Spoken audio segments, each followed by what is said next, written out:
أعوذ بالله من الشيطان اللعين الرجيم. بسم الله الرحمن الرحيم. ذلك عالم الغيب والشهادة العزيز الرحيم الذي أحسن كل شيء خلقه وبدأ خلق الإنسان من طين ثم جعل نسله من سلالة من ماء مهين ثم سواه ونفخ فيه من روحه وجعل لكم السمع والأبصار والأفئدة قليلا ما تشكرون. وقالوا إذا ضللنا في الأرض أئنا لفي خلق جديد بل هم بلقاء ربهم كافرون. اللهم صل على محمد وآل محمد وعجل فرجهم. السلام علیکم ورحمۃ اللہ وبرکاتہ. اللہ تبارک و تعالیٰ کا شکر ہے کہ میں نے سورہ سجدہ جو قرآن مجید کا 32 نمبر کا سورہ ہے اس کی 5 آیات کی تلاوت کا شرف حاصل کیا، یعنی آیات نمبر 6 تا 10. آیت نمبر 6 کا ترجمہ یہ ہے کہ وہی جو غیب و شہود کا جاننے والا ہے، جو بڑا غالب آنے والا رحیم ہے، وہ تدبیر امور کے نزول و عروج سے متعلق اسرار و رموز کا جاننے والا ہے. اسے معلوم ہے کہ کیا کرنا چاہیے، کیا نہیں کرنا چاہیے. العزیز، جو کرنا چاہیے اس کی انجام دہی کے لیے اس کے سامنے کوئی رکاوٹ نہیں ہے، وہ العزیز غالب آنے والا ہے. الرحیم، جو کام بھی انجام دیتا ہے وہ اس رحمت کی بنیاد پر انجام دیتا ہے جو اللہ نے اپنے اوپر لازم گردانی ہے. آیت نمبر 7 کا ترجمہ یہ ہے کہ جس نے ہر اس چیز کو جو اس نے بنائی ہے بہترین بنایا اور انسان کی تخلیق مٹی سے شروع کی. آیت نمبر 8 کا ترجمہ یہ ہے پھر اس کی نسل کو حقیق پانی کے نچوڑ سے پیدا کیا. آیت نمبر 9 کا ترجمہ یہ ہے کہ پھر اسے معتدل بنایا اور اس میں اپنی روح میں سے پھونک دیا اور تمہارے لیے کان، آنکھیں اور دل بنائے. تم لوگ بہت کم شکر کرتے ہو. اللہ نے جو خلق فرمایا وہ بہترین خلق فرمایا. کسی تخلیق میں کوئی نقص نہیں ہے. ہر مخلوق اپنی جگہ بہترین مخلوق ہے. ہر ایک کی تخلیق میں حکمت و مصلحت ہے. تو رحمان کی تخلیق میں کوئی بدنظمی نہیں دیکھے گا. یہ سورہ ملک قرآن مجید کا 67 نمبر کا سورہ ہے. اس کی آیت نمبر 3 میں ارشاد ہوا اللہ نے مخلوقات کو عبث اور بے نظمی میں خلق نہیں فرمایا بلکہ ایک نظام کے تحت خلق فرمایا ہے. وَخَلَقَ كُلَّ شَيْءٍ فَقَدَّرَهُ تَقْدِيرًا. سورہ فرقان قرآن مجید کا 25واں نمبر کا سورہ ہے. اس کی آیت نمبر 2 میں ارشاد ہوا کہ جس نے ہر چیز کو خلق فرمایا پھر ہر ایک کو اپنے اندازے میں مقدر فرمایا. لہذا ہر چیز میں اللہ کی طرف سے خیر ہی خیر ہے. اگر شر آتا ہے تو بندے کی طرف سے آتا ہے. بندے نے اس خیر کو شر سے بدل دیا ہے. دوسرے لفظوں میں کوئی بھی چیز مطلق شر اور خیر نہیں ہے بلکہ خیر و شر اضافتی و نسبی ہیں. یہ انسان ہے جو خیر کو شر بناتا ہے. تلوار کی دھار کا تیز ہونا تلوار کا کمال ہے.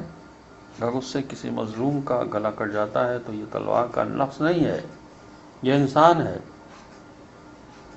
جس نے تلوار کے کمال کو نقص میں بدل دیا. اس طرح بچھو، سانپ، مگرمچھ وغیرہ میں اپنے تخلیقی اعتبار سے کوئی نقص نہیں ہے. ان کی خلقت میں موجود ہر چیز کی افادیت ہے. اگر کسی کو اس سے ضرر پہنچا ہے تو یہ شخص کی نسبت سے شر ہے. یہ نسبت اللہ کی مخلوق نہیں ہے. اس کی ایک اور واضح مثال پانی ہے. پانی کی تخلیق میں مصلحت سب کو معلوم ہے اور اس پانی کا وافر ہونا بھی بہتر ہے، لیکن اگر پانی کے طوفان کی وجہ سے کسی کو نقصان پہنچتا ہے تو یہ اس شخص کی نسبت شر ہے. ارشاد ہوا کہ وَبَدَأَ خَلْقَ الْإِنسَانِ مِنْ طِينٍ. انسانی تخلیق میں خاکی عناصر ہی استعمال ہوتے ہیں اور یہ نہیں معلوم ابتدائی خلیے سیل کو زندگی دینے کے لیے اسے کن مراحل میں گزارا گیا. تاہم یہ بات قرآنی نصوص کی روشنی میں واضح ہے. اس خلیے میں زندگی آنے سے پہلے یہ خاک کی گود میں پلتا رہا۔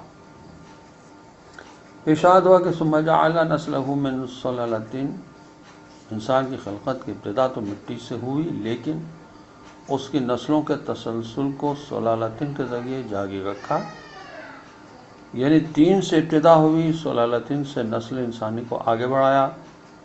صلالتین نچوڑ کے معنی میں ہے، اس کا بظاہر یہ مطلب نکلتا ہے کہ انسانی تخلیق کی بنیاد تو اغذی عناصر مٹی سے ہے، لیکن اس مٹی سے نسل کو آگے بڑھانے کے لیے خاص قسم کے پانی سے کام لیا گیا۔ ارشاد ہوا میں مائع مہین حقیق بوند سے اس کائنات کی سب سے اہم مخلوق کی تخلیق ہوئی۔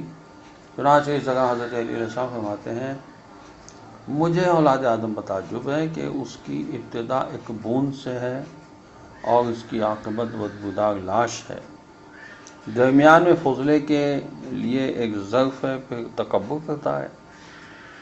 پھر ارشاد ہوا کہ ثم سواہ، پھر اسے معتدل بنایا، اس کے اعضاء و جوارح بنائے۔ جب مادی اعتبار سے ایک معتدل حالت میں آ گیا، پھر اسے زندگی کا بار امانت اٹھانے کے قابل بنا دیا۔ ونفخ فیہ من روحہ، پھر اس میں اللہ نے اپنی روح پھونک دیا، اس معتدل موجود میں اپنی امانت یعنی حیات ودیعت فرمائی۔ یہ بات اگرچہ مسلم ہے کہ مردہ مادے سے حیات پیدا نہیں ہوتی، حیات سے ہی پیدا ہو سکتی ہے، تاہم حیات مادے کی گود میں پرورش پاتی ہے۔ من روحہ، قابل توجہ بات یہ ہے کہ انسان کے مادی وجود کو اللہ نے مائع مہین حقیق بوند سے تعبیر فرمایا، اور بعد میں اس میں داخل ہونے والی روح کو اس قدر عزت دی کہ اسے اپنی طرف نسبت دی۔ اس سے معلوم ہوا کہ روحی انسان ہے، جسم اس کے لیے ایک ظرف کی حیثیت رکھتا ہے جو پرانا ہونے پر بدلتا رہتا ہے۔ وَجَعَلَ لَكُمُ السَّمْعَ وَالْأَبْصَارَ وَالْأَفْئِدَةَ، حواس میں سماعت اور بصارت کو بنیادی اہمیت حاصل ہے، اس لیے خصوصی طور پر ان دونوں کا ذکر فرمایا۔ الافئدہ سے مراد عقل ہی ہو سکتی ہے، جو ان سب میں اہم ترین ہے اور جس سے انسان دوسری مخلوقات پر فوقیت حاصل کرتا ہے۔ آخر میں ارشاد ہوا کہ قلیلا ما تشکرون، عدم شکریہ ہے کہ ان اعضاء کو اللہ کی خوشنودی کی راہ میں استعمال نہیں کرتے۔ اللہ کی مخلوقات میں بہتری کا پہلو پیش نظر ہے۔ الذی احسن کل شیء خلقہ، انسان کا مادی پہلو حقیق اور روحانی پہلو کی نسبت اللہ کی طرف سے ہے۔ من روحہ نے بتایا۔ آیت نمبر 10 کا ترجمہ یہ ہے کہ اور وہ کہتے ہیں جب ہم زمین میں ناپید ہو جائیں گے تو کیا ہم نئی خلقت میں آئیں گے؟ بلکہ یہ لوگ تو اپنے رب کے حضور جانے کے منکر ہیں۔